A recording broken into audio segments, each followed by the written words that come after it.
Plymouth Bobcat football from the Zulius Field in Plymouth, New Hampshire. The Bobcats are home today as they play host to Merrimack Valley.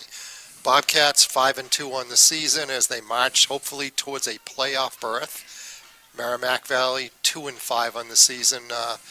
A little bit of a disappointing season for them at this point, but they would love to pull an upset today. Here to do the play-by-play today with me is the voice of Bobcat football, Paul Football Ferentz. Not true, but I'll go along with the theory.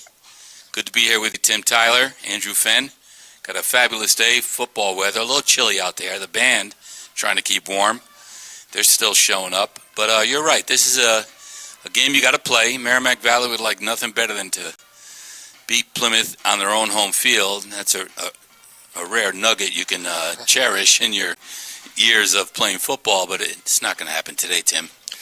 It's not going to happen. I'm looking for running time by the halftime. Plymouth is gearing up.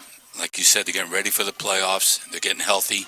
They're probably not going to play a couple of players today to make sure they get healthy. And this is part of the playoff run. So we'll see. Should be an entertaining game anyway. Perfect day for it. Coach Sanborn, who I talked to earlier in the week, one of the comments he made was playing better football, not making some of the mistakes that they've had in the last couple of games against Pembroke and Kingswood. So goal of his, obviously, is to kind of clean things up and get this team ready for playoff football. Of course, they got to win these last two games, but it's an opportunity to maybe fix some things that he sees need to be fixed at this point. You're absolutely right. You know that those mistakes are not going to play well if you make it to the playoffs. So they do have to clean that up. Silly mistakes. I'm here with Coach Chris Sanborn, head coach of the Plymouth Bobcats. And Chris, we did an interview back in August before the season started, and one of the things I asked you is, how do you look at the upcoming season? And you said your goal during the preseason interview was to finish at least 7-2 to qualify for the playoffs. That was back in August before your opener against Bow. Are you satisfied as to where you are right now? Well, I don't think you're ever satisfied, but we said along the lines we wanted to be 7-2, get in the playoffs, and if we can win our last two games, we can finish 7-2 and ensure a spot in the playoffs. We had to fight hard and beat St. Thomas there a few weeks ago at home, 7-6, to get back to 4-2 at that point. So, we said the kids right along were what we talked about all season, 7-2, get in the playoffs and try to make something happen. On the last couple of weeks, you scored over 40 points the last two games in a row, last week and the week before. Even with that, are there still things you can improve upon to close out the season? Yeah, we played really well defensively against St. Thomas. We went down to Pembroke this past Saturday, and we didn't play well at all. We had been doing well, and offensively, we're just missing. We're not capitalizing on some opportunities that we're getting. St. Thomas, we had some opportunities, and we had scored on the first drive, thank God. But we had some opportunities later in the game, and we're not taking advantage of them. And against a good team, some of those things you only get a one-shot deal, and we're just not capitalizing with. We got one or two kids not executing, and that's keeping us out, and that's going to cost us against a good team. If you look back at this point of the season after the 7 games you've had, is there one particular point or game or situation that you think was the big turnaround that kind of has propelled you to where you are now? Well, I think the St. Thomas game all around, the good opponent from the Southern Conference, and our defense played so well in that game, limit them to one touchdown, and I think that was the difference. Our defense, we played pretty well against Bow. I thought kids really fought hard and battled that whole game. It was a close game, could have won it. We did not play well when we went up to Kennett, and that kind of was a sour note. We didn't execute, didn't really get off the bus, and so we struggled. But to come back and rebound that way was a real positive for us. You have 2 home games left to finish the season. What are you going to focus on in the games against Merrimack Valley and Hanover? Well, I think we got to focus on getting better. I think that's the big thing. Number one, it's going to be nice to be back home. We've been on the road all preseason, and we've played 7 games and only been home for 2 of them. So that's only 2 games in 9 weeks. So it's been a long time on the road. So we're happy to be home, but we told the kids all, we got to focus on getting better, and hopefully, if we can get a shot in the playoffs, we got to come out of these 2 weeks and we got to be better. We didn't do it last Saturday against Pembroke, which we'd kind of hoped, but it was a tough week with school being canceled there, put us in a little bit of a funk. But We just gotta get everything in. We gotta plan whatever style we face in the playoffs. We gotta be ready for it. So you gotta start introducing some new things, and we gotta really fine tune how we execute on offense. That's a big thing. And some guys gotta work on their understanding of what we do, and when we come out of this, we gotta be ready to go. Looking at your team, I know every team builds a personality or whatever. What would you say is the one piece of this team that you kind of think stands out? I don't have an answer for you. I've been kind of wondering the same thing. I keep saying to myself, what's the identity of this team? And just when you think you know it, it doesn't hold true. So I don't really know. I mean, I think there's a lot to be left on the table from this team. I think we can be better than we are and we're playing, but we just haven't shown it. Flashes of it. We've been really well and we played tough. I really thought the identity coming out of Bo was just a tenacious team that fight right to the end. And then we had weeks we didn't do that. So I don't know. We definitely didn't play that way up in Kennett. We played the exact opposite. So, I think this team is yet to find their identity. I really do. And I think if they can find it and they can get together as a team and a family, I think we can be pretty good. It's just right now we're a little scattered. Guys trying to do someone else's job or not doing their own job on a certain play, and it's costing us. We're just not putting the full pieces together. And hopefully these couple weeks come out of it and we can put those pieces together and we can be pretty good. And hopefully we can find that identity, a team that's just going to be tenacious and just fight right to the end of the game. Well, your last two games are at home, and that certainly may help with that since you've been on the road so much this season so far. I got one last question for you since we're approaching the playoffs here in a few weeks. What team do you see that may be the team to beat in Division II at this point? I know it's muddled and there's a lot of teams knocking each other off. But is there any team or a couple teams that you see as really being the teams to look at? Well, I think Bo coming out of the North Conference is undefeated, and they got a big Week 9 matchup with Sauhegan. So I think right now they're definitely a team to beat. But then I think you really got to look down on that Southern Conference. There's a lot of good teams down there, and yeah, they've beat each other up at one time or another. But Milford's got one loss, and Alvern has one loss. I thought Sauhegan was really good, and they just turned and lost to Hollis Brookline, who's loaded with talent. So you got Pelham, who's just a tough team, plays tough defense. We played St. Thomas, a team that may not even get in the playoffs out of that conference. They got to win their last few games. So those teams are pretty battle tested down there, I think. And some of them may have a loss on their resume, but I think you really got to look at Milford. I think they're the real deal coming out of there. Of course, Alvern, we played them last year in the championship, and they lost a couple kids. So I think any one of those teams being battle tested, they get in the playoffs. They've been there. They've had those games. They'd be hard to beat. Especially I think really top two I see right now, Milford and Bo. But I can't really put Alvern far behind them. And I think you're going to see Pelham. Pelham's making a real run. Hollis Brookline making a real run. So it's going to be interesting. The seedings coming into the playoffs going to be real interesting. I was telling you a minute ago. I don't think there's any way in the world we can get a home playoff game. We knew to get in at 7-2 as we had to do, and we're in. But it'd probably be the 6th seed. I think some things could go our way. We could end up the 5 seed, and in that case, maybe play at Pelham or maybe even Kennett, depending on how things panned out. But all the calculations I do, looking like hopefully the 6th seed. I don't know if we can go really above that. It maybe the 5 seed, but we can't go any higher than that. Well, we'll certainly know in a couple of weeks, and you never know because teams knock each other off, and hopefully maybe it'll just go your way and somehow you'll get there. But you've had a great year so far, and looks like there'll be playoffs again this year, and 3-time defending state champ.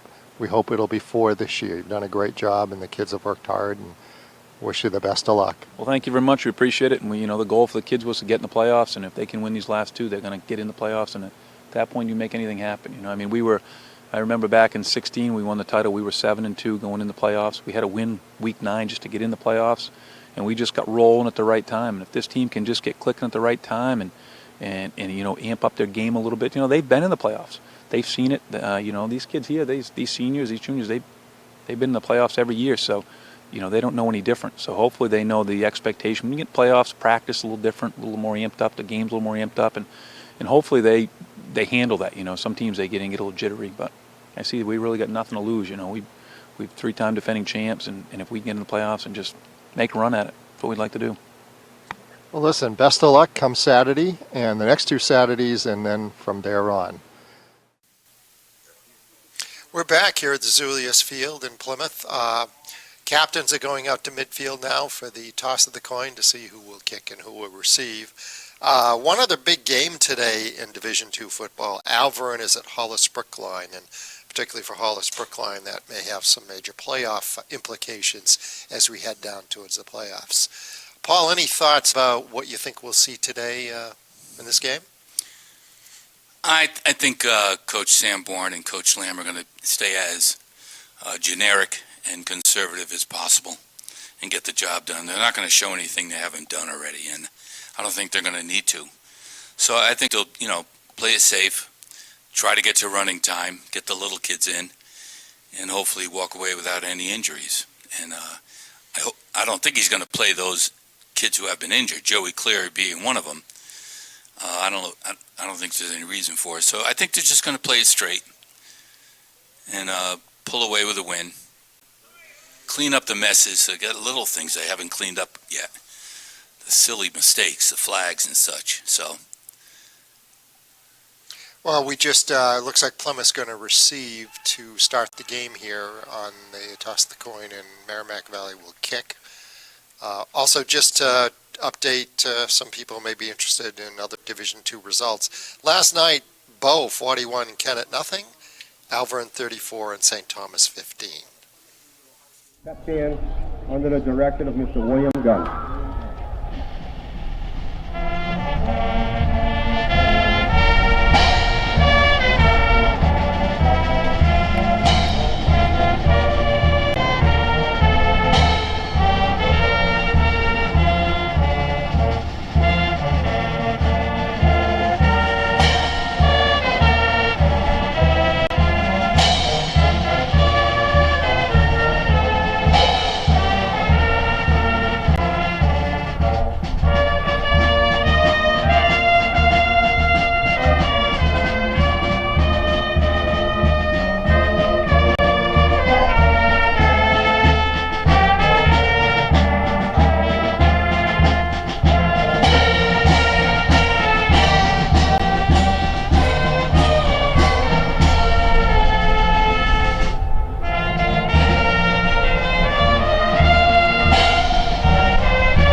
At the Zulius Field, just had the national anthem by the Plymouth Regional High School Pep Band. Both teams getting ready, final instructions from their coaches, get out on the field and get this game started. A nice fall day here in Plymouth, partly cloudy, the sun's gone under right now, but good day for football, Paul. 50 degrees, perfect. Just cool enough to remind you it's football season, but it's a good day. We're not fighting the elements, and I think Plymouth will. They're going to show up, but I think it was, as was mentioned by Andrew Fenn earlier, and I think it was your interview with Coach Sanborn, they got to clean up the little things. Mm-hmm. That's not going to work in the playoffs. And they're not usually a team prone to a lot of mistakes. Correct. So it's that execution they got to really focus on today, and that'll be a real measure of how far they've come, and if they're ready for the playoffs. And I think these last two games would be good games to be able to kind of put that together, because as we start the playoff season in a couple of weeks, competition gets really tough. Exactly. I know that Southern Tier is more competitive than what we've been experiencing so far, so no, you're right. We got to get our best foot forward here. Got Robert Oliver deep, I think, with Johnston, and it's going to make it to Robert Oliver. Drops it, picks it up immediately. Looking to get to the sideline for a little wall. He's got a little room. He's going down the middle now. What a great run by Robert Oliver. He's still going along, dragging him with him. Down to the 30-yard line of Merrimack Valley. What a great return that was. Great opening kickoff return. He came within a tackle or break in that. Yeah, I thought he was going to stay in the sideline, but he cut it back up the middle. Great field position, and it's good to see special teams showing up. That is always a factor in the big games. And that'll certainly be a key as we head towards the playoffs as well. And that's the strength of the Bobcats. Sanborn's out wide. That's Garmer in motion. We're passing on the first play, Tim. Throws it away over Gomer's, or is that Gomer out there? 36.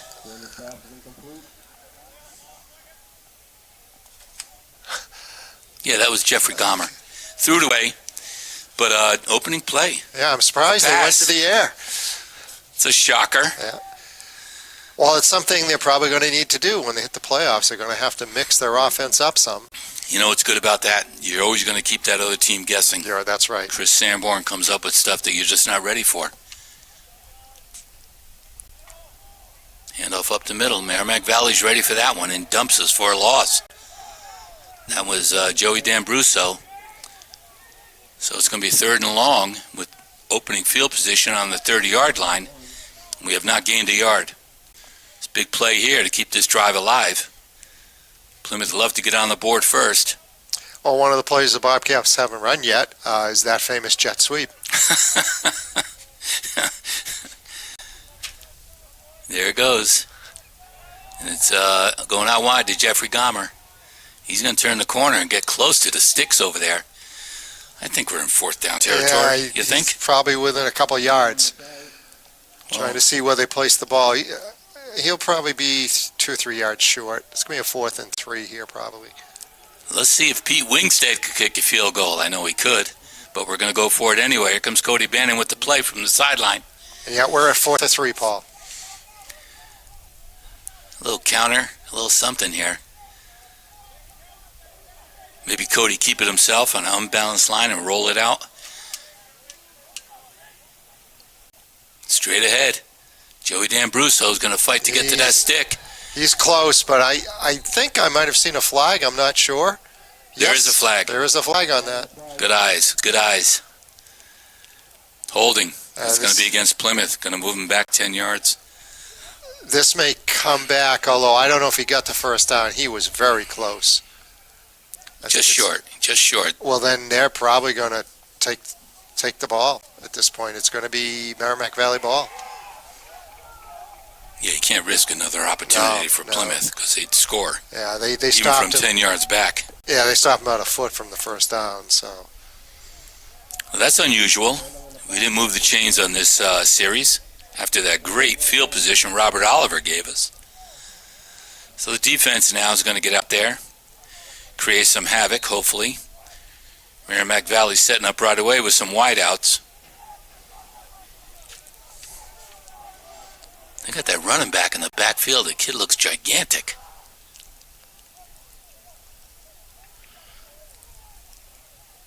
Got a little run-off tackle going nowhere. Great sportsmanship out there. We're picking the player up off the ground.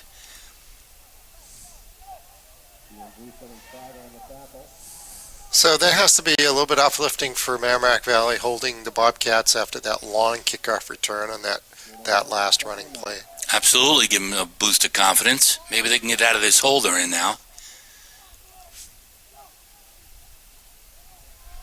That's going nowhere. Defensive line is right there. Yeah, and the quarterback almost lost that on the snap. He right at the top of his fingertips. That was Sean Griffiths, big number 82 at the bottom of that pile. He's doing his job. He's going to come to the other side of the field now, maybe. So, Paul, we might see them go to the air here. They got a 3rd and 10, 3rd and long. Got 3 wideouts. Yeah, he's going to roll out. Look for it down the sideline. What a great play. Did he catch that? He dropped it. Dropped it. He was wide open. He was open. He probably should have had it. It was a little behind him. So the Bobcats defense holds. Doesn't give up much of anything on that series. Let's see if they have a kicker, a punter. Should have converted that last play. I mean, the play looked like it was there. Yeah, wide open. Terrible kick. Plymouth's advantage takes a Plymouth roll and goes out at the 41-yard line of Merrimack Valley. So that was not productive at all for them. Plymouth defense held up, and they're going to get another chance at an offensive series here. I don't think this is going to be a defensive struggle today, Tim. No, the Bobcats, the great kickoff return to start the game, and just to a foot or two from converting that series in the last time they had the ball. So let's see if they do a little bit better this time and march it down the field. Trevin Sanborn out wide with the golden shoes. Quick handoff up the middle. Looks like Joey D'Ambruso fighting for yardage, number 19. Good pickup on first down. So it looks like you're going to have a 2nd and 6.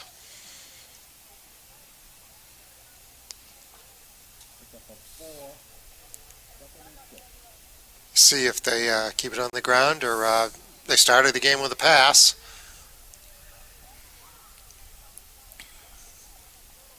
Wow, a burst of speed on the outside. Nobody's going to touch him. He just broke it open right up the middle. Robert Oliver. The line opened a sliver of a hole, and he just took off. There's a quick strike. Good for Robert. He started us off with that great field position on the return, and now he takes it in. Was that 30 yards for a touchdown? Yeah. Pete Wingstead, whose PAT streak has been altered. He's going to start another one right now.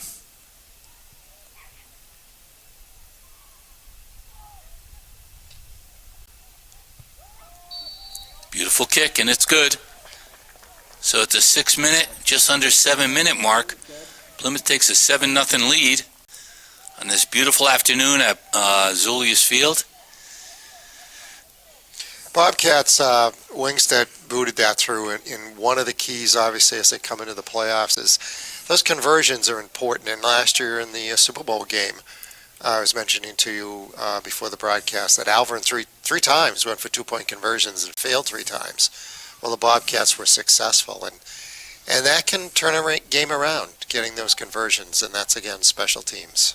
And I was told that Will Fogarty, a soccer player since he was 5, is currently going to be kicking for Plymouth once Pete Wingstead graduates this year. So they're going to keep that alive, which is very smart. Yes. Find a soccer player who can kick a ball.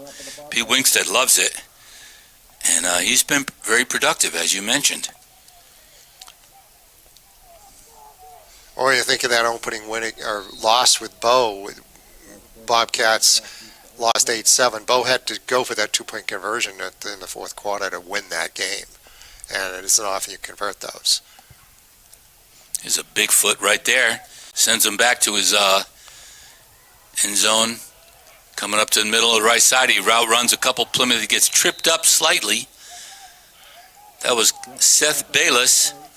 Just a sophomore. Gets it out above he's out 26, 27-yard line. He was inches from breaking that a lot further. Yeah, he got by those first 2. Yeah, he looked like he had a lot of open field. And it's a good return. Just slightly tripped up.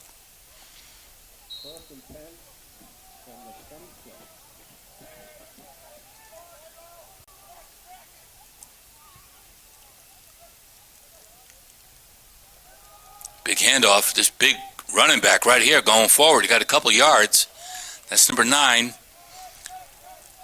Abaku Tawu, just a junior running back and a defensive tackle. He's a big kid.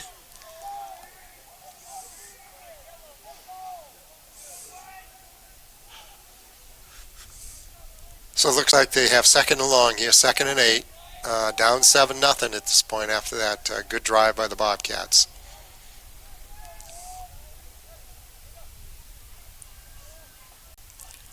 Caught in the backfield. Plymouth came through. The offensive line for Merrimack Valley looked like a sieve on that play. And 10 gets dumped for a loss. That's Travis Noose, just a sophomore. That's a big loss now. 3rd and extra long here, Tim. It looks like the Bobcats are winning the battle at the line of scrimmage here in the last few plays. This could be a long day for Merrimack Valley. Yeah.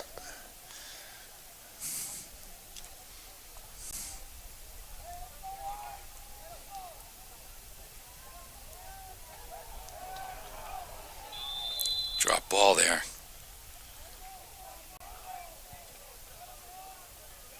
So Bobcats hold, and they're going to set up to receive another punt. This will be the second punt here in the first quarter by Merrimack Valley. And they're probably going to get decent field position as they're punting from their own 25. And the last time they punted it, that punt didn't go very far. No, it was terrible. No wind really, so nothing holding him back if he wants to get a foot on it. It's a little Much better. Much better punt. Sends us way back there. That's number 40. Joey Cleary is playing this game, and he's really struggling. Was he going to pick it up or not? I think he maintained possession on that. Yeah, it looks like he bobbled it a little bit, then recovered it. I Those know. are the things that Coach Sanborn is going to look at. Can't do that, Joey. You're a senior now. So they got good distance out of that punt. They have it back, looks like around their own 24-yard line. yard lines, a lot further than what we thought it might go after the first punt. So a good punt by Merrimack Valley as they get Bobcats back deep in their own territory.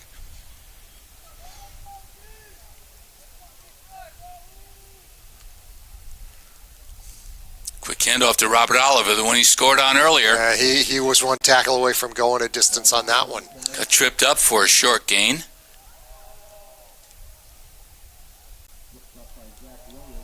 That's obviously a play that's going pretty well so far, Paul. With 2 times they've run it. That's Kobe Cross in now, going out wide, taking Sanborn's place. Second and a long 7. Long 6. Another one up to the right side. Good tackle there. Somebody held on to that ankle, did not let go. Short gain.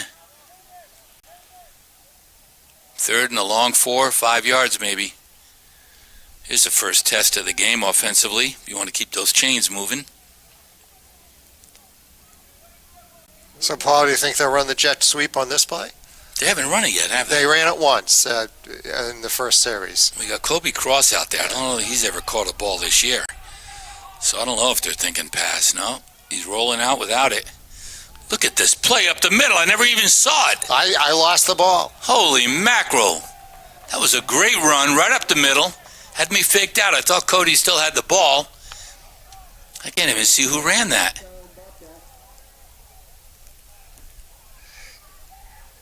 Certainly great execution on that.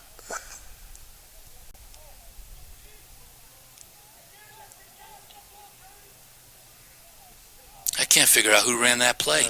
And they got the ball just over midfield now in Merrimack Valley territory. Here's your jet sweep, Tim. Looking to go wide down around the sideline. Thought about checking it up and then came around. And he got first down yardage on that, a little more than that. They're going to move the sticks. Cole Johnson, good run. That jet sweep has been really successful this year for the Bobcats. Worked quite well in that big victory over St. Thomas. Biggest victory of the year. Yes. And you no called question. it. Yeah. You were absolutely right on about that prediction. That first offensive series is a call of the year. Again, up the Down middle. the middle, and he's breaking Good it run. again. And that was, I think, 22. No, it was all of 23. That's Oliver. Robert Oliver. And he's been taking the bulk of the carries at this point. He may have had that last carry. I couldn't see the number. Yeah, I think he was 23. He's having a good day so far. Got 6 yards on that.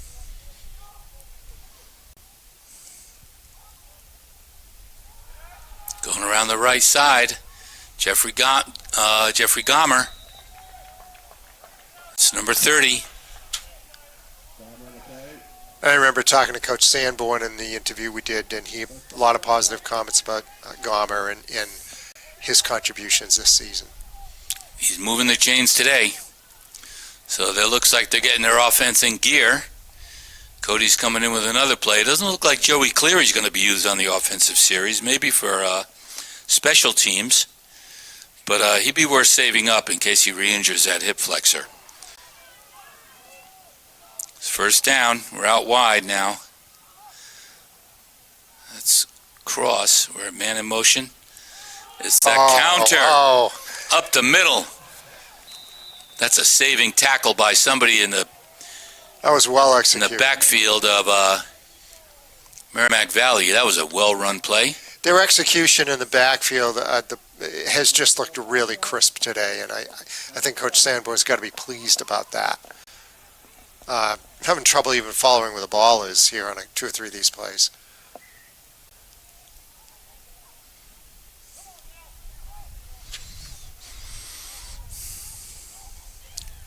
Down on the 6-yard line. Big handoff right there. Wide open, he's in. That was D'Ambrusa, I believe, number 19. He almost went in untouched. Another nice drive, Paul. He's taken Joey Scaleri place on that offensive series, but that was beautiful, well run. He went in untouched, so the line's doing their job. And we're going to go for another PAT here with Mr. Wingstead.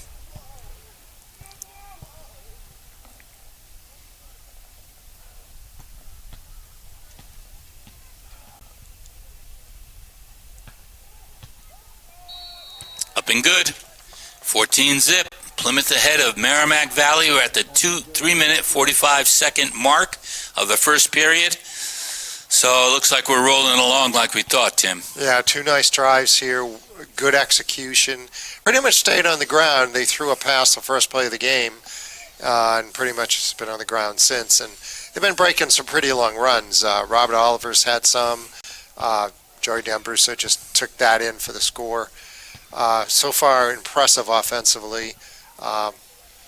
2 good drives and up 14-0. And I don't think any penalties except for the one holding. Right, which was declined.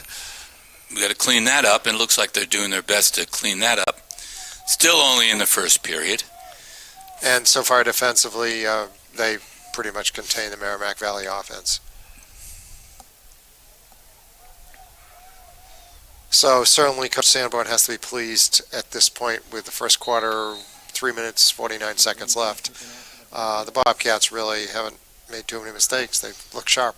Absolutely, and Tom Lamb on the defensive side's got to be pleased. His Wingstead's boot. It's a squiggler. Middleman's going to pick it up, looking to get down the sideline, not going too far. Gets run out of bounds there, about the 29-yard marker. Merrimack Valley on offense takes over now, looking to move at least at Plymouth side of the ball.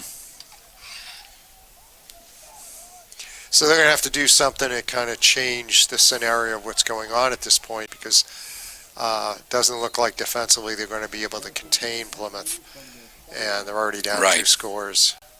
Well, that rollout passing play where the kid was wide open was a nice play. Yeah. And he had another play. He had a play where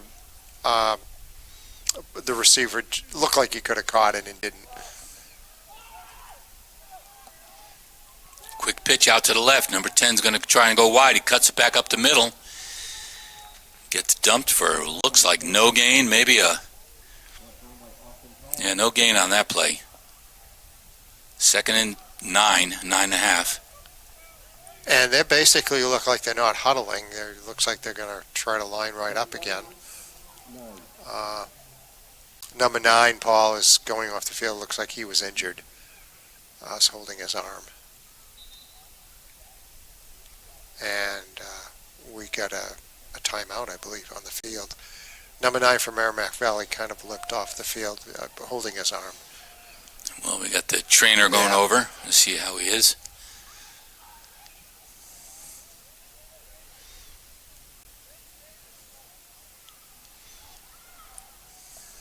We're down to 3 minutes and 16 seconds here in the first period, and the Bobcats hold a 14-0 lead.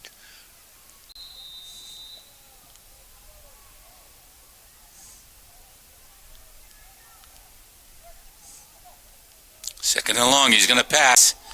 Takes it out wide, he dives for it. Not a terrible ball, he could have maybe caught that. That would have been about a 5 or 6 yard gain, so they would have fallen short of the first down. They got a 3rd down again here, 9 to go. Another big play for their offense. They really need to get something going here. Yeah, it's going to be a long day unless they start moving those chains. Yeah, they need to get some first downs here and keep the ball in the hands of their offense. Otherwise, Plymouth's going to get it back in the way they're moving. this game's going to get out of hand pretty quickly.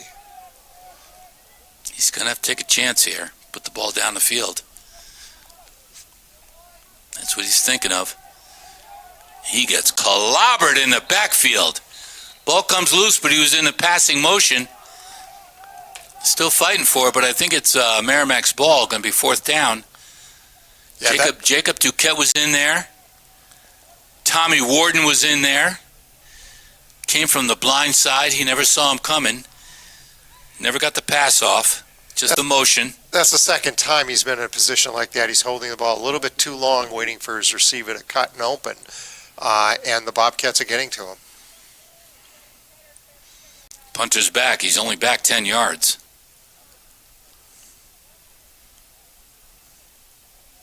Jeez, he just gets it off. There's a good catch on our receiver down there. Is that Joey? Joey Cleary, number 40? It was number 40, yes. Well, he's playing a little special teams today, Yeah, he caught that right on the run. which is, I think, hard to do and Yeah. risky. Didn't get a lot of yardage on it, but they got good field position at their own 42. Okay, So, Paul, do you think they may try the air at this point? I wouldn't bother. Although you got Sanborn coming in, number 84 with the gold shoes. I wouldn't bother. I'd run the ball. They're running well. Robert Oliver's off to a good start. And keep it conservative. They don't have to show anybody anything today.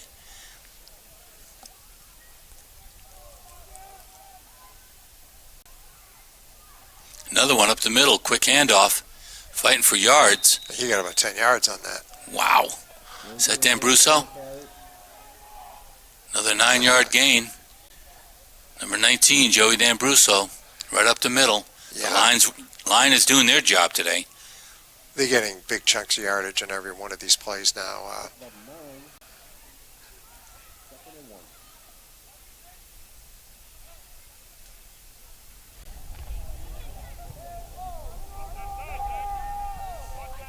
Second and a short yard. I throw it here. Here we go. I think they heard you. Outside to Sanborn. He slips, but he easily gets first down with at least a 10-yard gain there. Wide open. The defense is playing way back. Well, that worked. Well, Coach Sanborn may want to throw it here or there just to see how effective they are, because they will probably need to do that in the playoffs to mix it up. But there's no question they can probably keep it on the ground and have no problem moving it. First down from the, looks like the 36, 37-yard line. Another Joey Dan Brusso up the middle. He's having a great day, too. Another pickup, 6-7 yards maybe. And we're winding down late here in the first period. I think it's down towards a minute.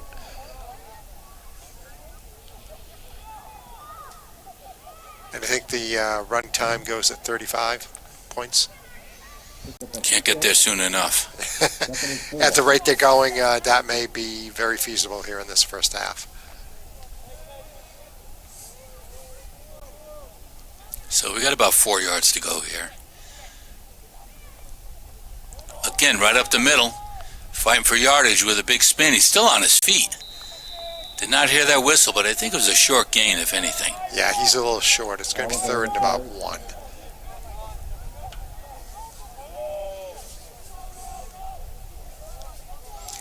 And I don't know if they'll get another playoff before the quarter's over. It looks like we're down to seconds. 4 down territory, regardless, I think.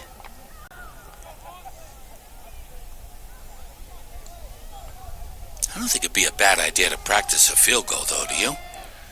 No, this is probably a little long from here, but not a bad idea. There goes Robert Oliver to the outside. He's going all the way. Oh, Few kids looked like he was going to got caught at the 5. sloughs off a few runners, but he gets it going, boy. He's tough. That was a great gain on third down to keep the chains moving. Just inside the 10-yard line. Yep. Right at the 9. First and goal. Looks like the clock is stopped on that. I think he went out of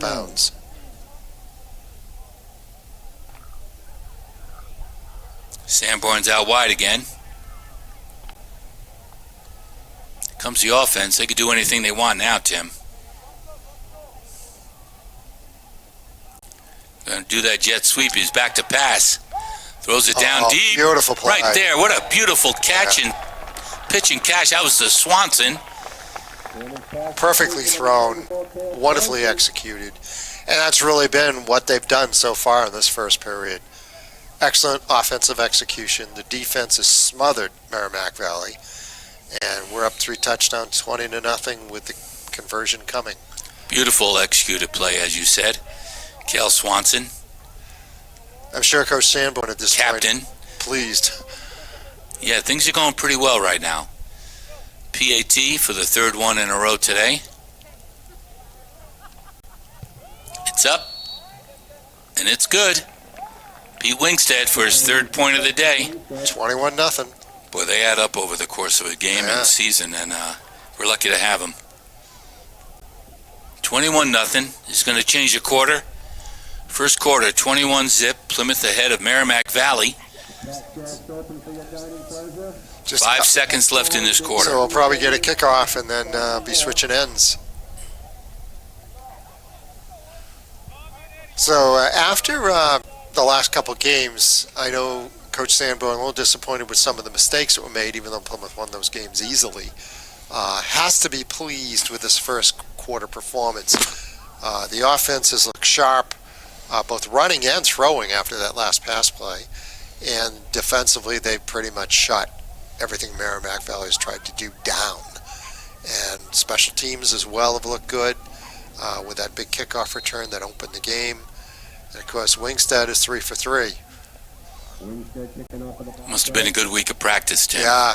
They're kind of focused right now. And this is going to be a dangerous team when they hit the playoffs if they play like this. Big kick. Again, the middleman takes it at the 15-yard line, picks it up, looking to get some room. He's dancing a little, going nowhere but backwards. Merrimack Valley's going to have possession on their somewhere around their own 20. And I think we got another injured player on the field. He's down. And I believe Take a look at him right away. the Bobcat trainers are out there. And both teams have gone to the sideline, so I'm presuming that ended the period. And while we're have a stoppage in play here, Paul, I do have scores from last night's Division II games, just to kind of update people. Sauhegan defeated Manchester West 35-14, so they're still rolling. John Stark 26, Hanover 7. Hanover is yet to win a game this season, but tough year for them. They've been in the playoffs the last 3 years, but won't be making it this year. Of course, I mentioned Bow 41, Kennett nothing. Pembroke 17, Kingswood 14. The opponents the Bobcats have beaten the last 2 weeks in a row.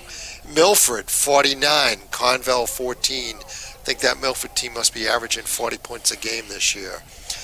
And Pelham 34, St. Thomas 15. Big win for Pelham, tough loss for St. Thomas. St. Thomas is kind of on the edge as to whether they'll make the playoffs, because that was their 4th loss.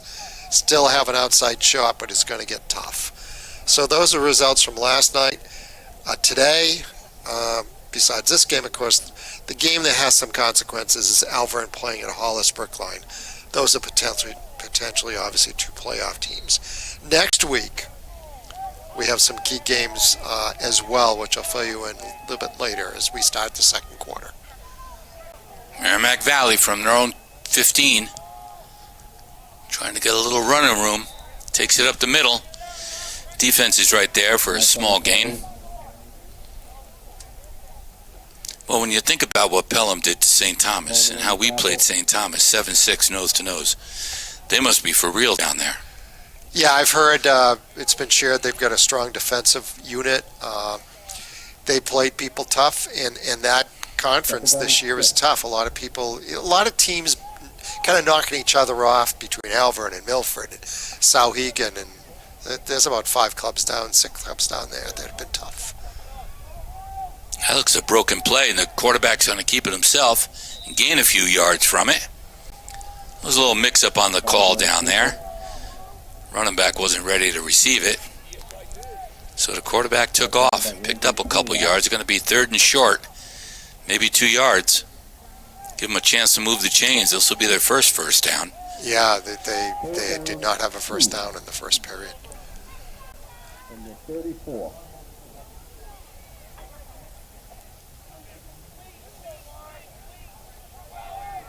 They have a couple wideouts this side of the field, Paul. Yeah, let's see. He's going to throw. He is. Right out there. Not a bad call. But well executed, but the pass was high. right through his fingers. Would have been easy first down. Just too bad. Because he had it there. Can't make a lot of mistakes up on the Plymouth field. You have to play pretty clean, well-executed game to beat Plymouth on a home field. All right, the punter, only 10 yards back. This kid scares me. But he's a one-stepper, gets rid of it immediately. Whoa. I know. That was close. Takes a big Merrimack Valley bounce, and we did pick it up. Joey, no, is that Joey? Yep, Joey Cleary looking for a little action out there. Picked up a few yards. Plymouth in excellent field position. Somewhere around their own 43-yard line.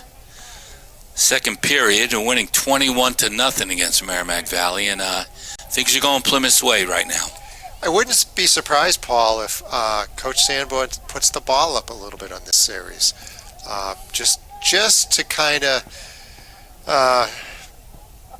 sharpen the passing game up a little bit for the playoffs. He may not show it much, but I think he'll probably try a series somewhere where he'll use it some. I don't know that I would bother showing anything. Plus, they don't have a passing game. That's the reality. Oh, we got a flag. Flag in the play. Cody Bannon is a very capable quarterback, and he does have a good arm. Yeah. But not having a passing game, and I mean that in that that's not really part of our offense, it's hard to stay sharp on that end of things. Yeah. It's worth practicing. I don't know if I'd bother in this game. Everything else is working well. That's a second penalty against Plymouth. 1st and 15.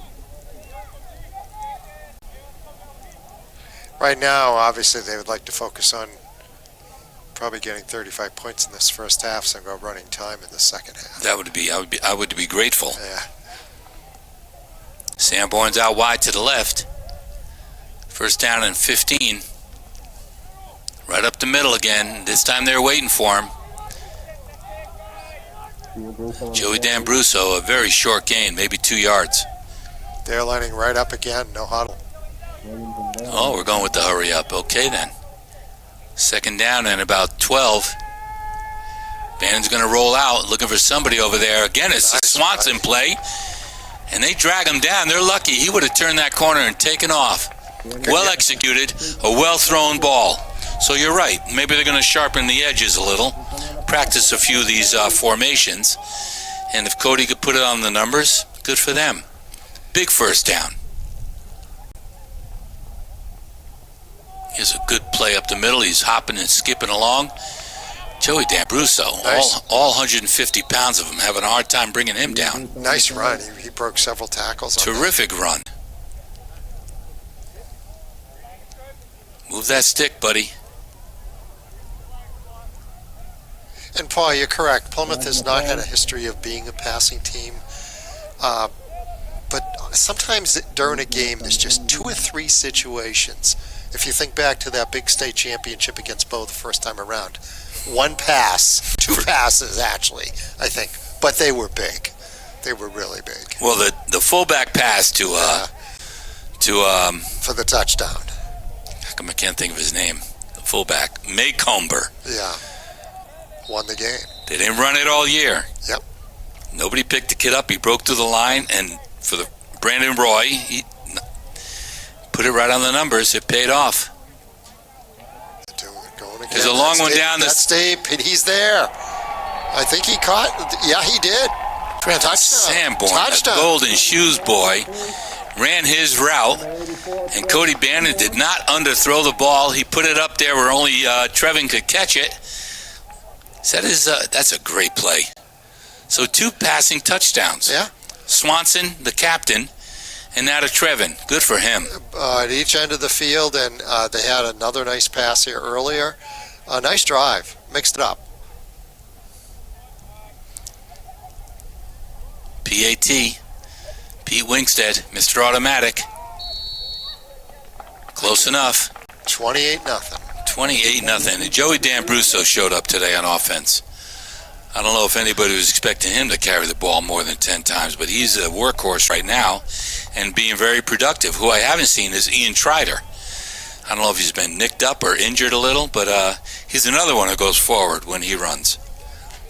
But Joey D'Ambruso stepped in big for Joe Cleary and for Ian Trider and running the ball very well. And Paul, watching Plymouth today, and I know Merrimack Valley's only 2-5. They haven't been one of the powers in Division II, but this looks like a team that is getting ready for playoffs. And it's a team that no one may want to face when we start those playoffs. Well, they've proven that. They went down to before the playoffs to Milford, beat them on a Friday night in the rain. It was a huge win. Yeah. And that was unexpected. And then they went to St. Thomas. Was it St. Thomas or was it or Wyndham? That year they beat St. Thomas here, but then they went to Wyndham. Wyndham hadn't punted all year. Yeah. And they put a beat down on them. They're still talking about. There's a great kick. I don't think he touched it. So they're going to start at the 20. And this has to be a little demoralizing for Merrimack Valley. They're down 28-0, and we still got a good part of the second period to go. Well, I don't know what they were expecting. They 2-5, you know. But this is a team that does have 2 victories, and I would have assumed maybe it would have been a little closer than this at this point. Well, like you said, they're getting ready for playoffs. I think the defense has a lot of pride. They're going to stand up and not let these guys score if they could help it. They're disappointed in giving up 13 points to Pembroke or whoever it was recently. Well, I know that was one of the things. They gave up a couple of big touchdown pass plays in the first half of that game.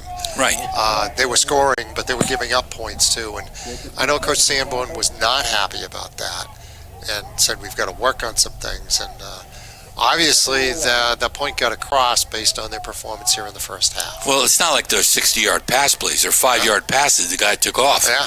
Everybody who ran by either gave him a high five or hugged him and let him go 60 yards. That drives Chris crazy. There's a pass out to the sideline, way too high for anybody to get. So they got 3rd and 10 here. Another 3rd and long. They haven't converted yet for first down. Oh, once? They got 1 first down today. All right. 1 first down today. And looking for another here, but they're struggling offensively, obviously. Tom Lamb's defense shows up, and they are tough when they do. Back to pass, goes to the sideline again. Set up like a little screen, a beautiful play. Number 10 is going down the sideline for a big gain. Takes it all the way out to the 40, gets him out of the hole. That's a big clutch play right there. Yeah, well executed.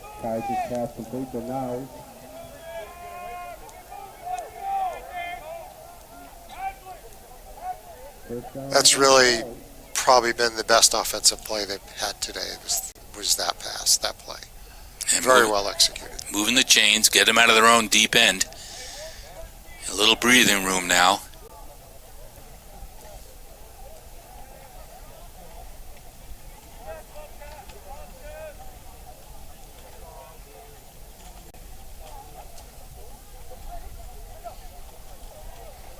And off to number 20, 29. Caught in the backfield. That was by number 19, Joey D'Ambruso. Both sides of the field today for Joey. He's a real workhorse. That was a good stop right there. They're going to be 2nd and 10.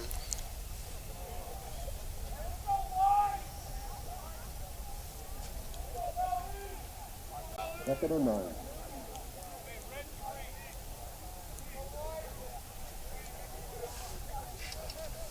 So, sun's come out here today, Paul, turning into a really nice day. Couple wideouts. It's going to be passing again. It's worked so far. Drills one in there. Incomplete. Pass is incomplete. Open up by Joe Clary. So we're going to have looks like a third and long here. Third and long, and we got the trainer going out again to the Merrimack Valley sideline. Yeah, they've had 2 or 3 injuries so far in this first half.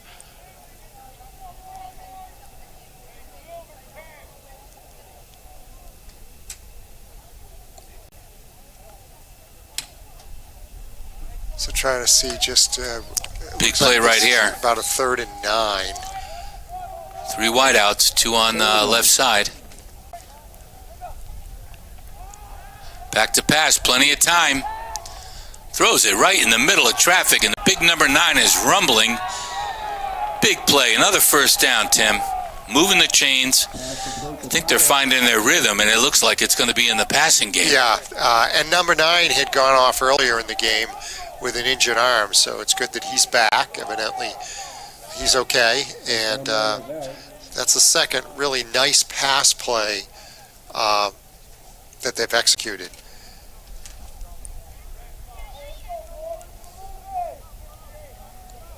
So let's see what they do here with another first down. They're in Plymouth territory now at the Plymouth 42. Wideouts to the right this time. Back again. He's going to roll out, run away from this pressure.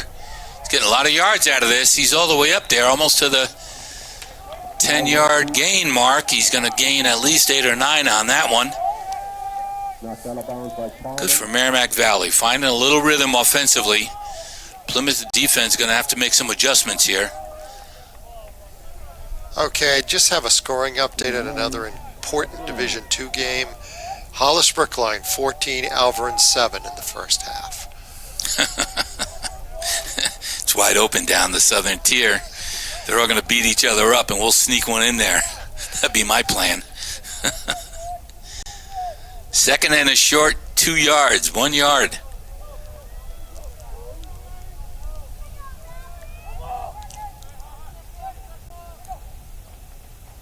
Quick handoff up the middle. I think he dropped it.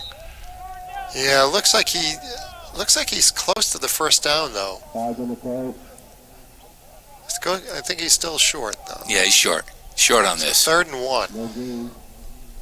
But so far, a good drive by Merrimack Valley to kind of stem the tide that has been all Bobcats so far in this first half. 2 clutch third down plays. Passes. I got him moving those chains, and that's big. So Plymouth defense is getting a little bit of a workout right now.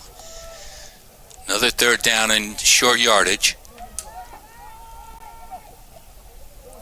Quick handoff up the middle. We're waiting for that one. He gets stuffed.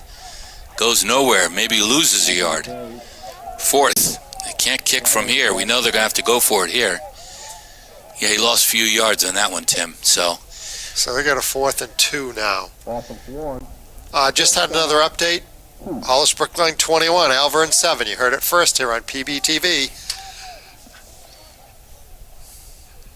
That's a big game today, Paul. Yeah, I don't care who wins.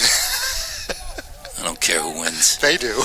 Yeah, they could care. We don't need to. We're going to go to playoffs is all that matters. This is a nice pitch and catch. Incomplete. Evidently, I don't know if he dropped it. It looked like the official said that was incomplete. Didn't matter. It wasn't going to be for the first. Yeah, he's going to be short anyway. He was short. Should have gone over. So Plymouth takes over after the defense stands tall, giving up 2 first downs. And they'll get the ball rolling now on their end. Yeah, it was a good series by Merrimack Valley where they got a couple first downs, some pass completions, but the Bobcats stiffened up as they got down in the 30, 35-yard line. So Bobcats back with the ball, see if they can continue their offensive dominance in this first half against Merrimack Valley. They've looked awfully sharp, running and throwing.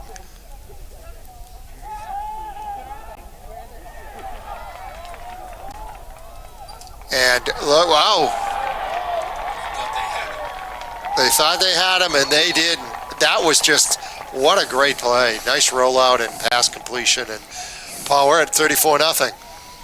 I love that rollout. Yeah. Nice. Cody had everybody guessing. And a little pitch over to Cole Johnston, number 44. He starts going down the sideline. I thought they had him out. I thought they did too. He shakes him off and takes off for a big touchdown before this half. So fourth, fifth. It's 34-0. If they can boot this through, we are at 35. PAT. Let's go, Mr. Automatic.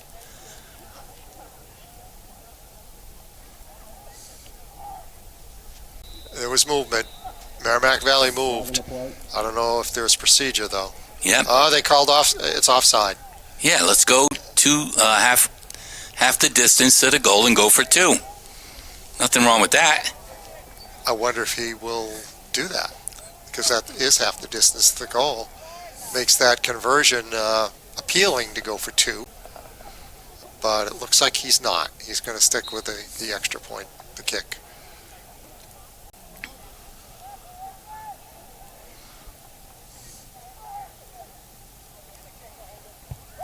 Up and beautiful. 35-0. Holy mackerel.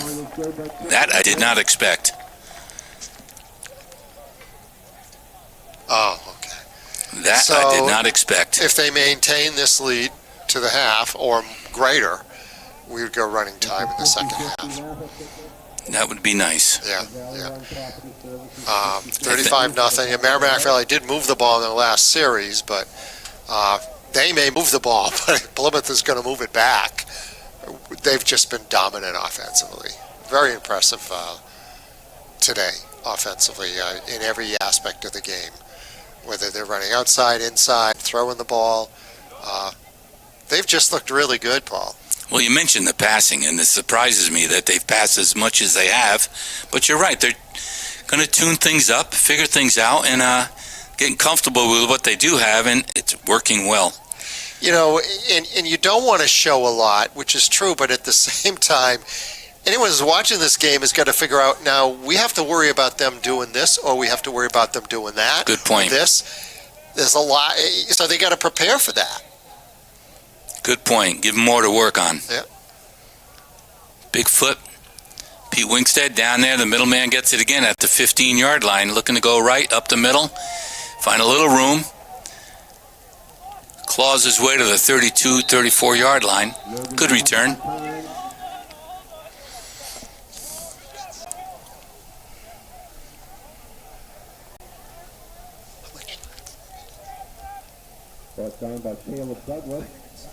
Okay, just, Paul, we got about 5 minutes left in this first half, so see if the Bobcats can kind of put up a defensive series here, which obviously they have been doing all day, before halftime. Yeah, the defense takes great pride in shutting people out, and especially after giving up those, 13 points to Pembroke? They weren't happy about that. So they must have cleaned things up this week, and again, you're prepping for the playoffs, and you're trying new things, and so far we're off to a good start.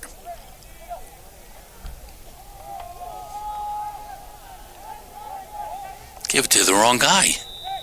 Yeah, I lost it there. I lost it. I thought number 10 had the ball. What a great fake. Yeah, nice fake, and looks like they got a first down out of that.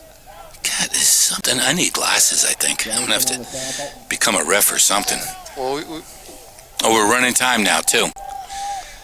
I just got word from Andrew Fenn, the producer, that we're running time now at the 35-point mark. Regardless what half you're in, they run it.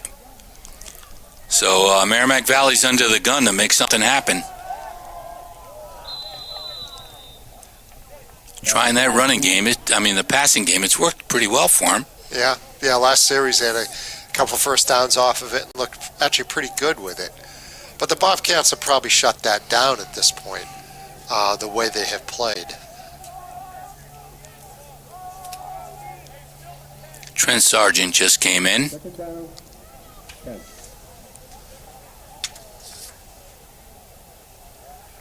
You know, you mentioned earlier, one back we haven't heard from or seen today is Ian Trider. I don't know if there was an injury or what, but He's obviously been a big name in the Plymouth Bobcat offense the past few weeks and all season. I'm trying to find him on the sideline. He's number 42, but I haven't heard or seen any plays to him today. you know what? They could be resting him up. He could have got dinged up a little. I see a 42 down there. He's not dressed.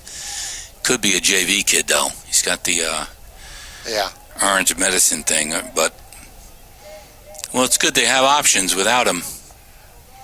Joe D'Ambruso certainly stepped up. Another pass play. Oh, A little dumpy screen. Almost got intercepted there. they were right in on him on that. Looked like they were waiting for it. Andrew Pouliot looked like he was waiting for that. Pass knocked down by Andrew Pouliot. Good defense. Fourth down. Here's the scary part. The kid's only 10 yards back. Get Jackson Palumbo back here to block this. He gets it off quick, but it's It's been scary. close. It's been close on a couple of them. And one of those punts at the beginning of the game only pretty much went straight up. And Here they're they coming come. again. He still got it off. That's his best one. Nice fielding. Picked off at the 22-yard line. That's Joey Cleary turning the corner, going up the sideline. He may go.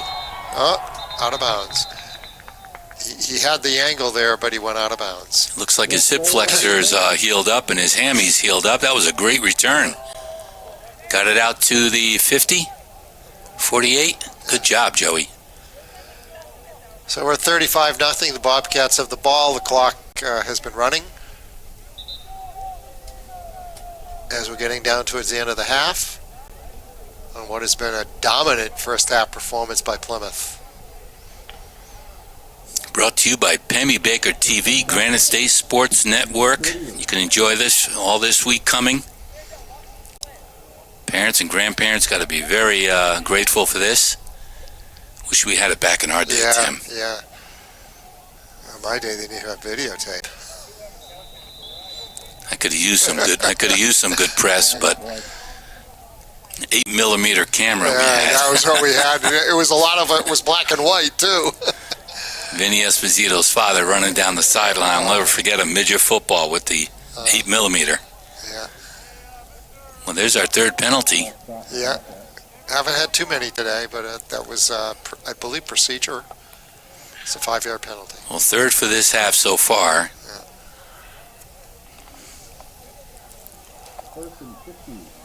So what do we go? We get 15. Crook handoff up the middle, breaking out to the outside. He got that back, and then some. That's number 42, Ian Trider. We're just talking about him. So he's in the ball game now, and he goes forward, usually. Picks up a good 7-8 yards. Second down and 8 from the 49-yard line of Merrimack Valley. Looking for another score. Good one to the outside, cutting it up the middle. Short gain out to the 45-yard line. But they're probably 2 yards short of a first down on this, maybe 3. I think that was Ian Trider again. I think he had the ball again, yeah. So third and short. They must have heard us. We couldn't find him. Now he's on the field. That's good.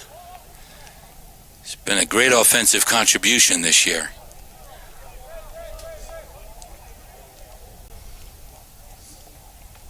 Here he is again for the third one, going out wide to the left. He's got a lot of field on that. And he looks to bang on these guys before he goes out of bounds. Big gain. Down inside the Merrimack Valley 20 or just outside. Plymouth is knocking on the door again.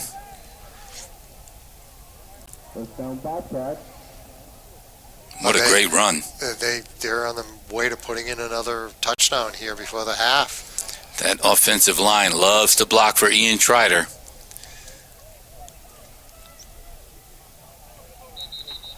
We got whistles on this play.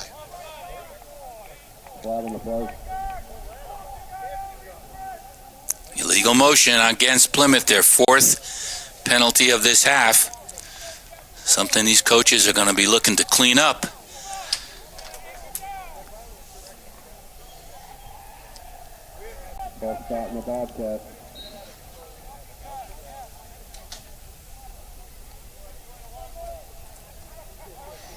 Cody Bannon in with the play now. 1st and 15. You know, Somewhere most, around the 26-yard line. it almost looks like on any one of these plays they can break long gainers. Quick handoff up the middle. Getting those yards back. That was Start on the carry. Ian Schreider again. Got the yards back and then some. Picked up a good solid 6. 2nd and 8, 9. 2nd down and 9.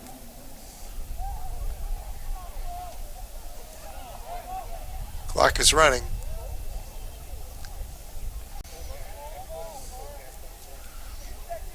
Love seeing another score before the half. Love it. We're running again. Up the middle. Cuts it back. Nice Ian Schreider. Going forward again. Big yards. So he's going to be a little short. 3rd down and 2. Look at this hurry up offense trying to get Merrimack off balance. They call timeout wisely. Is that halftime? Yeah, that's Oh, halftime. it's halftime. We could have scored on that, Tim. Yeah, but you got the 35-0 lead, so we'll be going running time again in the second half. That's terrific. An impressive first half for the Bobcats, 35-0, Plymouth over Merrimack Valley.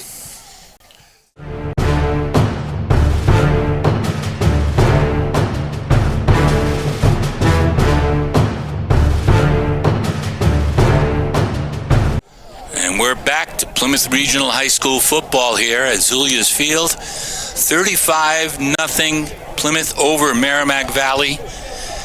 As Tim Tyler said earlier, it looks like they're tuning up for the playoffs, trying to clean things up a bit. They've only had, I think, 4 penalties this half, which is not terrible. But they're executing well. They're throwing a couple good passes. Special teams are good, and the defense has been stellar. And we're about to have Pete Wingstead kickoff. Merrimack Valley ready to receive this, hoping to get at least a score today. But it's going to be running time, folks. This game's going to go by quick this half. What do you think, Tim? Got a chance? Well, they certainly look really good. They certainly looked really good here in this first half, and, well, it'll be a quick half based on running time. Bobcats look good throwing the ball, running the ball. Played good defense, special team. They couldn't have played really a more complete first half than they did. On the tackle. So they got the right team this week, and they're at their home field, and they got to be as comfortable as they have been all year, knowing that this is a big win, and the following week they'll have a win, and that should put them in the playoffs as things look right now. And hopefully those Southern Tier teams are beating each other up, and Plymouth will get a good draw. Merrimack from their own 30.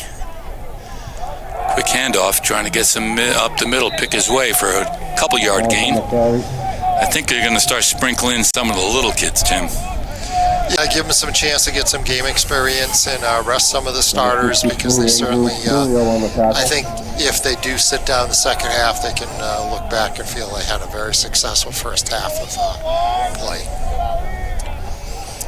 Got the wideouts again. Their passing game is what keeps them in this game, even though they haven't scored. But that's the only time they move the chains.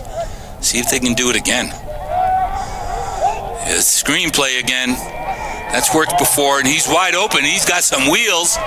He gets caught from behind, from all the way across the field. Trying to see who that was. I think it was Ian Schreider caught him. Yeah, number 42, Ian Schreider comes across the field and tackles this guy. Otherwise, he was gone. Yeah, he was gone. So Merrimack Valley has thrown the ball well at times today, and that's how they've gotten any yards they've gotten. And that's when they move the chain, so let's see if they keep it going. We can use the practice against it. Quarterback keeper looking to go somewhere. He gets smothered. 5-yard loss. Yeah, that didn't do well. Earlier in the first half, he was handing off, or I thought he was handing off, and then he wasn't, and had me fooled. I didn't know who had the ball. Number 14 is a little tricky. He's a senior this year for Merrimack Valley. Second and 15. 2nd and 15. They're going to take it from their Plymouth 45-yard line. They got to be thinking 4 downs every series now. Yeah. See if they can get it first. Sure, they'd like to get some points on the board. Quick handoff to the big kid up the middle, number 9. He is a house. He's not going down, and I don't hear a whistle. He may have gotten back to the line of scrimmage, maybe picked up a yard. Still going to be 3rd and 14. Beautiful sunny day here at Plymouth Regional High School. And actually, as you look down on the bank, a fair number of people here. It's kind of filled in during the day.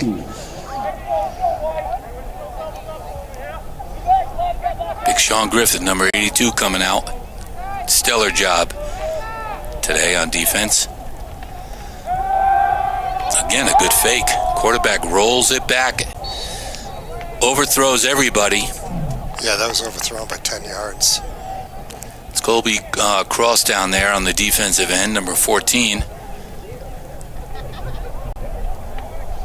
So we got a 4th down coming up. Obviously, they're going to go for it. I don't know what choice they have. Yeah.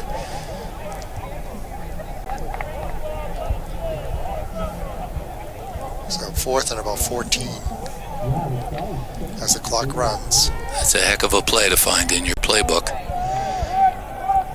9 is in the slot. He's caught a couple out of there.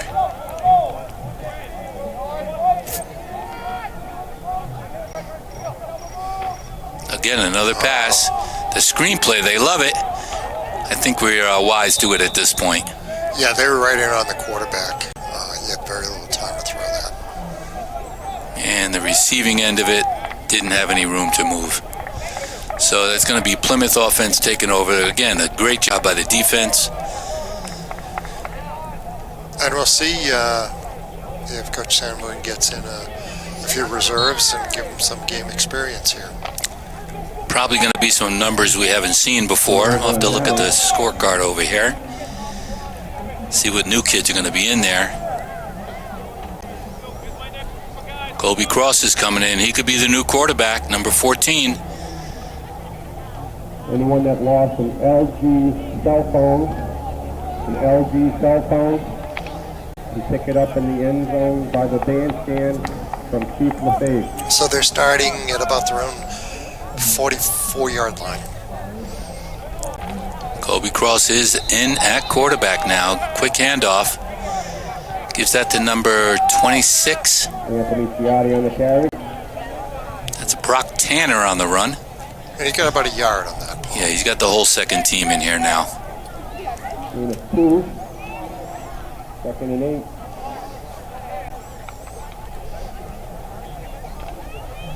Let's see if they can move these chains. 2nd and a long 9.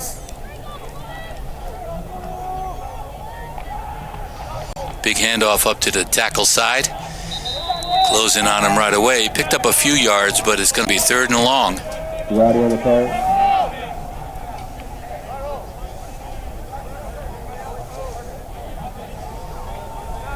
So you think they'll keep it on the ground here, Paul? I don't know that I've ever seen Colby Cross throw a ball from the quarterback position. He may have on JV. Yeah. I don't even know if he's playing JV. He may throw one. We don't have a wideout, so maybe he'll do a little rollout himself. Nope, it's going to be a quick handoff right there. He's going to get thrown for a loss. Ciotti on the carry. So it looks like they're going to boot the ball away here on a 4th and long. Yeah, the second offensive team is trying to find their sea legs, and that was not a good series for them. 4th and 9. Can't see who's back there to punt.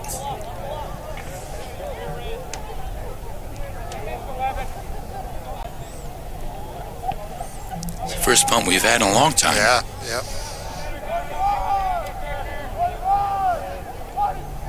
He's got, look like 3 up backs in front of him. Nice catch. Good punt, too. He's got some some, Plenty of room up the sideline, in front of his own bench. got it up to midfield. It's taken out. I can't tell if, I think that was Carter Wilcox, number 81, who punted that ball away. Came over from the soccer field, played a little football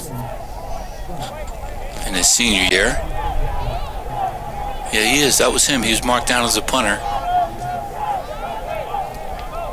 Good return by Merrimack Valley, and they have some room now out of their own end zone.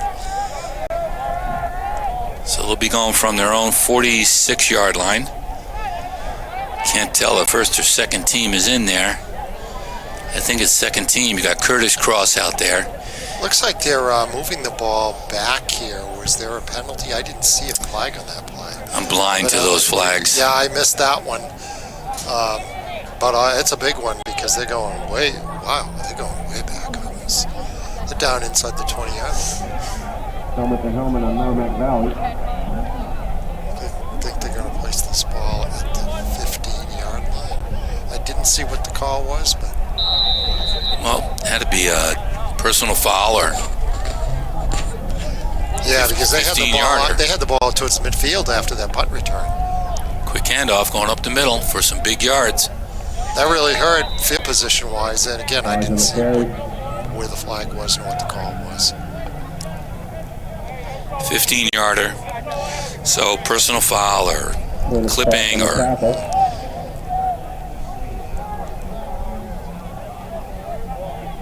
That's the 2 wideout, 3 wideouts now.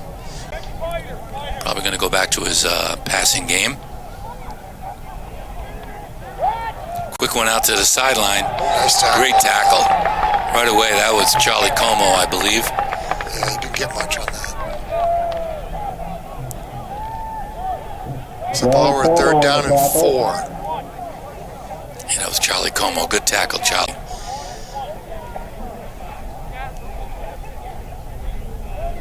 Big play, but I don't... 3rd and 4. Do you go 4th down on this end? Or, I mean, 35-0. Why not? Yeah. It's Try that passing play. 3 wideouts. Fake up the middle. He's rolling out. Finding room up the middle for an easy first down. This is a different quarterback. This is Noah Miller, who's just a junior. Number 14, who was quarterbacking up until now. He's on the sideline, and this number 11, Noah Miller, picks his way for a first down. Good run. So first down at the 30-yard line. Got it out of deep in their own territory. A little more operating room now.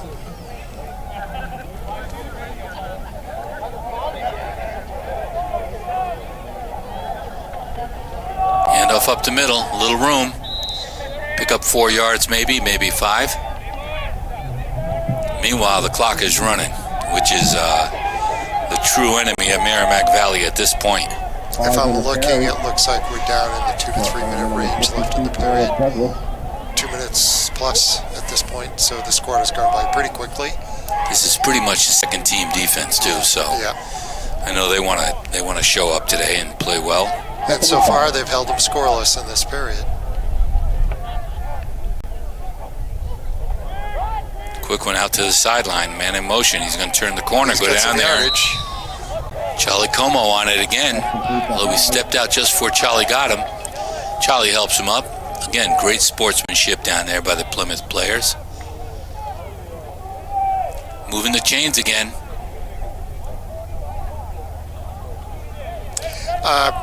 I mentioned that there are some big games coming up next weekend for Division II teams. Alvern's going to be at Milford on Friday, and Pelham's going to be at West. And then on Saturday, Hollis Brookline at St. Thomas and Souhegan at Bow. And many of those games could have playoff implications. Back to pass. He's running out of there now. He does get the pass off. Nobody there. Pretty good movement by number 11 for Merrimack Valley, the junior quarterback.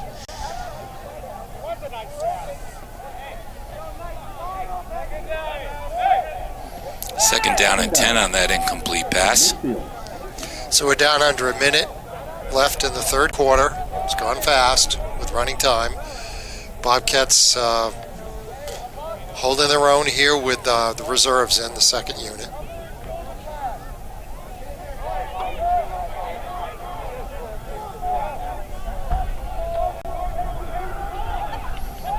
to pass. He picks his way forward again for another first down, it looks like. We're going to flag too. There may be a face mask. I thought that was what I saw as well. Low face mask. It's going to be 15 That's going to more. move it 15 more, and they're going to get down around the probably 25-yard line or so if they mark it off from that spot. Yep, that's the call. This number 11 is pretty nifty for Merrimack Valley. He'll be back next year. He could make some great strides moving this offense. Wow, it's a big penalty. Yeah, they got it down inside the 25. Now, if they score, the clock keeps running, though.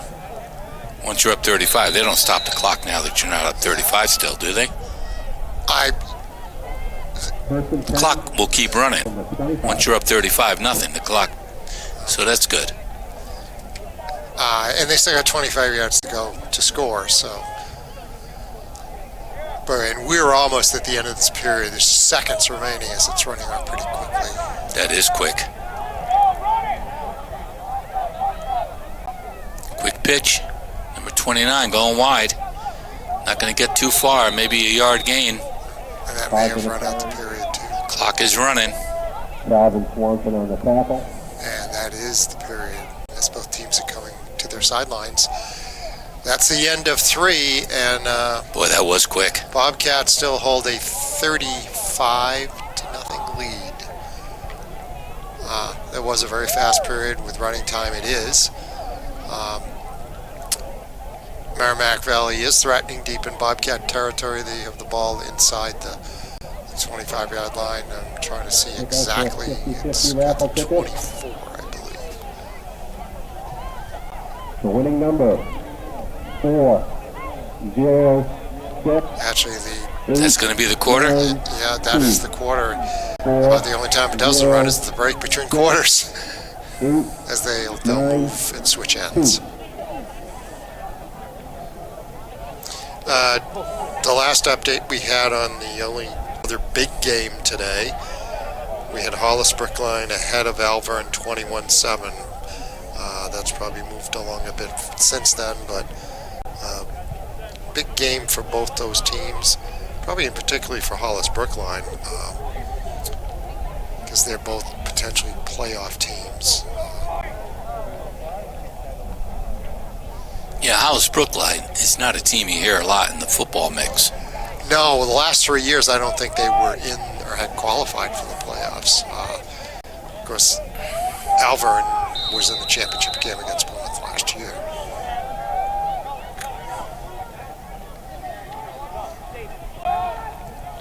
Another quick pitch out to the left. Number 29 turning the corner. Picks up the first down easily. He's down inside the 15, maybe. This defense is going to have to get organized. Yep. Here's where you earn your stripes if you want to play more and get in the starting position even.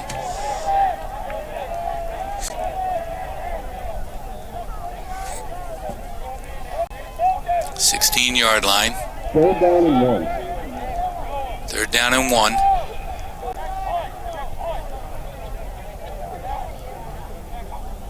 Back to pass again. They're loving this quick pitch out. Nice cut. Nice move down to the 10. He got a first down on that, Paul. First defender missed him. Just too bad. He was right there. I think that was Ian Trider making a run at him. No, that was Curtis Cross, number 12. And he missed him. So they give him new life. They're down in there, knocking on the door just outside the 10-yard line, trying to get on the scoreboard. Down 35-0. First and 10. Merrimack Valley, the passing game is working for this quarterback. Again. Oh, he's close. Was that a handoff? He's close. He got in. They just raised, made them call it a touchdown. I never saw it. Was that a handoff? It was yeah, he just kind of broke loose. He kind of stood there and then broke loose and got into the end zone. Fake. Yeah. Great fake. So 35-6. They got on the scoreboard. Big number 9 rumbles in there.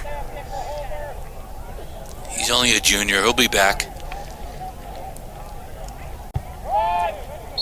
Kick is up and good. 35-7. So this little defensive team's got to get figuring something out. They're going to go back out there again and stop them because Merrimack Valley had their will. Move the ball right down the field. Yep. New quarterback. Doing those quick, they're almost a pitch, but he throws it over to the running back in motion, and they've been getting big yards out of it. So the Bobcats will get the ball again. Let's see if they do a little more on offense this time around with the second unit.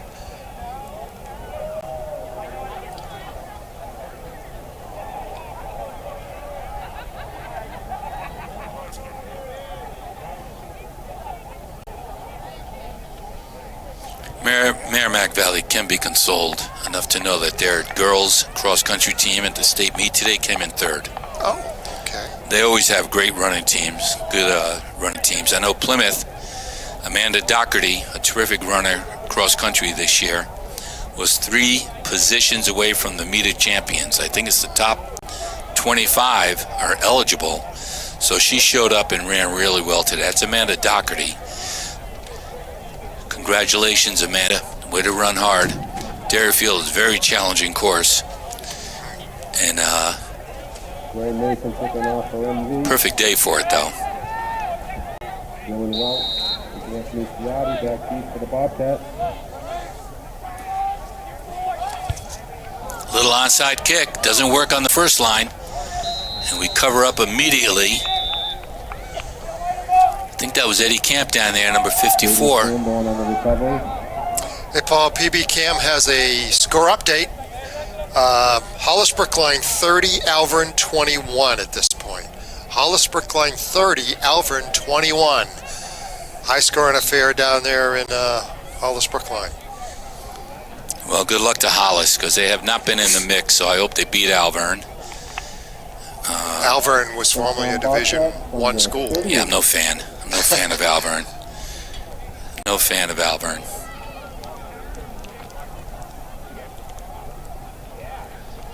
There goes Cross with a quick pitch out to the side. He's going to try to cut it upfield. Maybe picks up a yard or two. I think he might have been better coming to toward the sideline more. He tried to cut it up in. Looked like he had a little better angle if he had kept on swinging it out wide, maybe on that. Brock Tanner, number just a sophomore, number 26. Yeah, he didn't have the speed for it. Yeah. But he probably would have been the same result. Pick up a yard or two.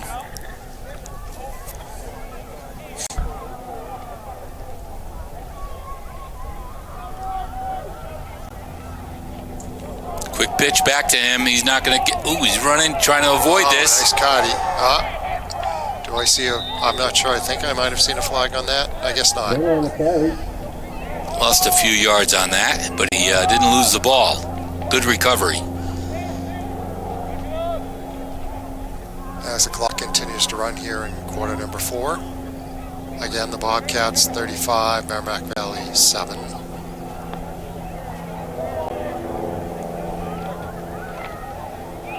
Third and 10. Colby Cross brings his offense to the line. He's back to pass. Or not. He gets crushed. Thrown way back. It's a 10-yard loss back to the 24-yard line, 26-yard line. And 4th down, so we're going to have to punt this one out of there. So this will be the second time the second unit, I believe, has had to punt.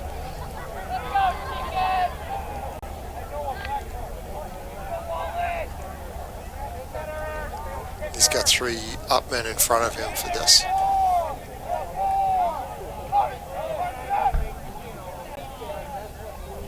Good snap. Not the best kick. Takes a Plymouth bounce, at least. And they'll down it at the 43-yard line of Merrimack Valley. Their offense is going to come out and see if they can generate another 7 points.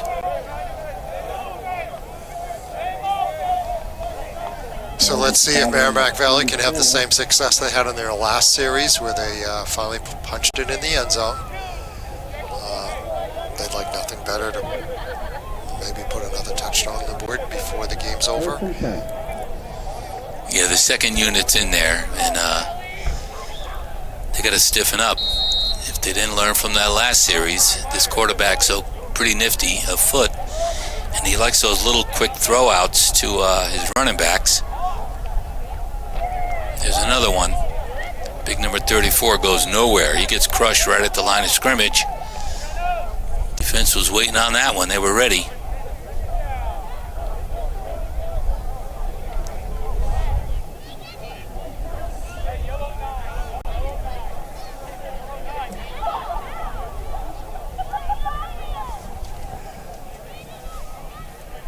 Clock continues to run, pause. We're I love it. moving along Tick, tick, tick. here in this fourth quarter on running time. Came right in on him that time. No time to get away. So great rush by number 76.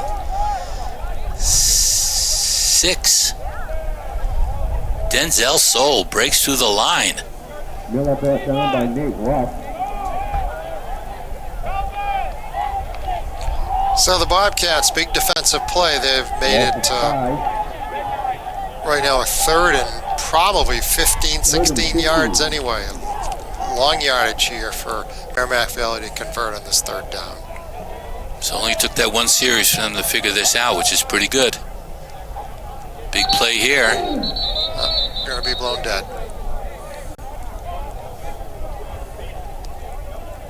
I'm assuming this will be a procedure.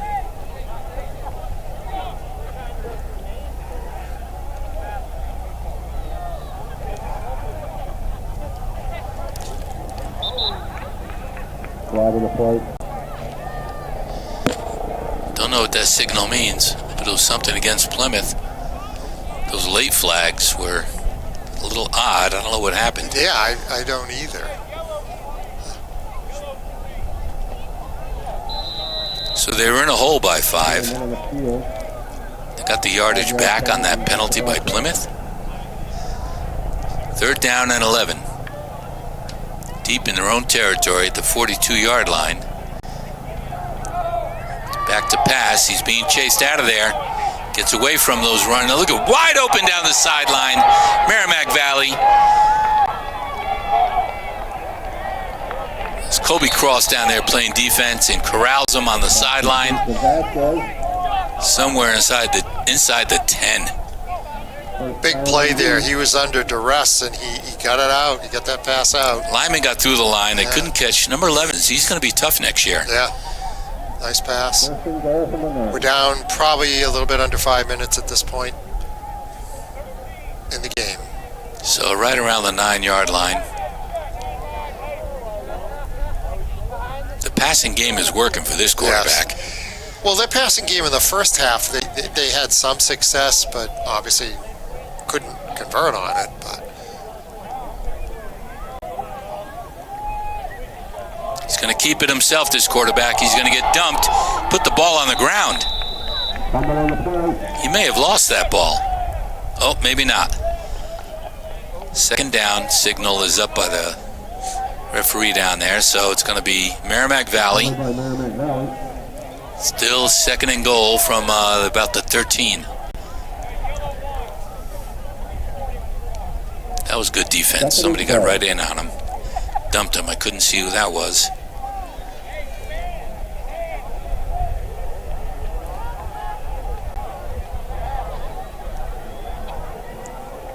Back to pass again. he's under pressure again. Threw that up for grabs. Yeah, that was anybody's ball. That was anybody's we ball. had two Bobcats right in on him. And we're heading down to it's 3 minutes now in the game.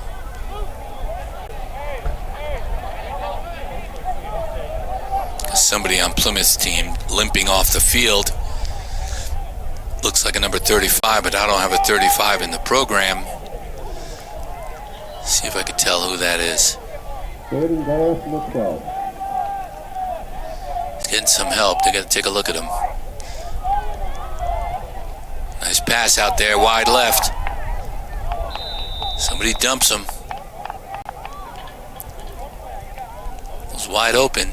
Did gain some yards back. Yeah, he's down, they're down inside the 10, down probably about the 4 at this point. This is 4th down. Plymouth substituting, got all kinds of kids coming in now. So we're down a 2 minutes, a little over 2 minutes left. 4th and goal from the 3. Yeah, let's see if the Bobcat defense can hold on this 4th down play.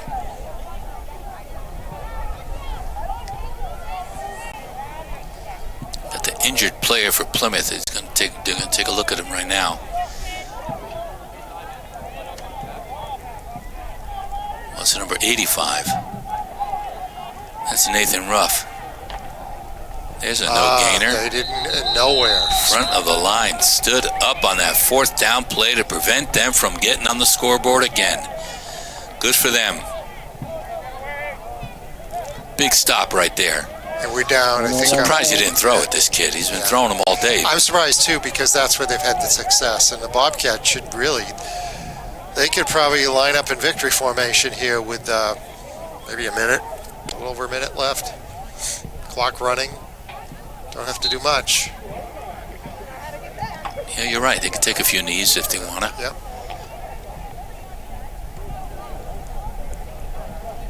It's number 12, Curtis Cross. He's coming in.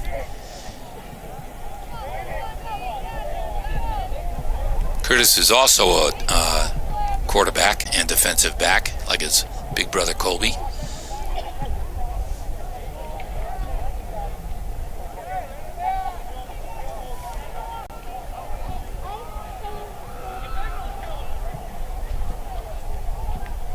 That's what they're doing. They're taking the knee, going to run the clock out.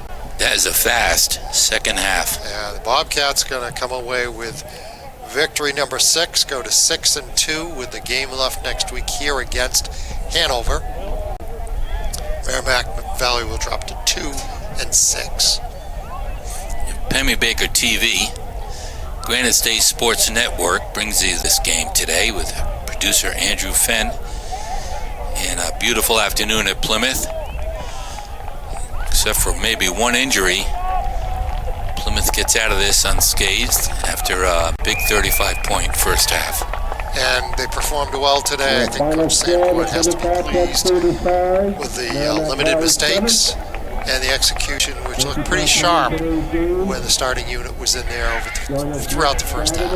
And they threw the ball well. They threw the ball very well. I didn't think they were even going to bother, but they did, and had some great receptions. And 2 of them went for touchdowns, I believe. Yep, one at each end. Yep, beautiful. And had a big kickoff return to start the game from Robert Oliver, who played well. He had some big runs for them. So, and the defense shut Merrimack Valley pretty much down through the first half. So a big victory for the Bobcats. Hopefully they can continue to show what they showed today as they move through to finish the season next year. And wherever they may lie in the playoffs, that's still obviously up in the air. But looks like they're getting ready for it, though. Yeah, they are, and they would be a dangerous team to face. So I think that's going to finish it up here from the Zulius Field in Plymouth. And it's been a great fall day, beautiful day. The sun's out. Plymouth Bobcats win this one going away. Plymouth 35, Merrimack Valley 7. Thanks for tuning in. We'll see you next week.